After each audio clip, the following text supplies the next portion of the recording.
పాత పాటలు వినటం వల్ల మీ బ్రెయిన్ యంగర్ అవుతుంది అంటే నమ్ముతారా? ఎస్, ఇదొక ఫ్యాక్ట్. దీన్నే డాక్టర్ ఎలెన్ లాంగర్ గారు కౌంటర్ క్లాక్ వైజ్ స్టడీ అని చెప్పి హార్వర్డ్ లో కండక్ట్ చేశారు. ఈ ఎక్స్పెరిమెంట్ లో వీళ్ళు ఏం చేశారంటే 70s లో ఉన్న ఒక 8 పీపుల్ ని తీసుకుని వెళ్ళి ఒక 20 ఏళ్ల క్రితం ఎన్వైరన్మెంట్ క్రియేట్ చేశారు. అంటే ఎన్వైరన్మెంట్ అంటే 20 ఏళ్ల ముందు వీళ్ళు వినే మ్యూజిక్, వీళ్ళు మాట్లాడుకునే మాటలు, అలాగే వాళ్ళ చుట్టుపక్కల డెకార్ అంతా ఒక 20 ఏళ్ల ముందులాగా క్రియేట్ చేశారు. దీంతో ఒక ఇంట్రెస్టింగ్ పాయింట్స్ బయటపడినాయి.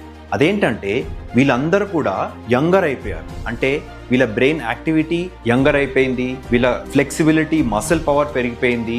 అది కూడా జస్ట్ 1 వీక్లోనే. సో దీన్ని బట్టి మీరు అర్థం చేసుకోవాల్సింది ఏంటంటే నెక్స్ట్ టైం మీకు కొంచెం లో అనిపించినప్పుడు మీ చైల్డ్హుడ్ లో కానీ మీ యవ్వనంలో కానీ ఇన్న మ్యూజిక్ తోటి రీకనెక్ట్ అవ్వండి. దీంతో మీ బ్రెయిన్ లో డోపమైన్ లెవెల్స్ పెరిగి మీ పాత న్యూరాన్స్ అనేది యాక్టివేట్ అయ్యి మీరు హ్యాపీగా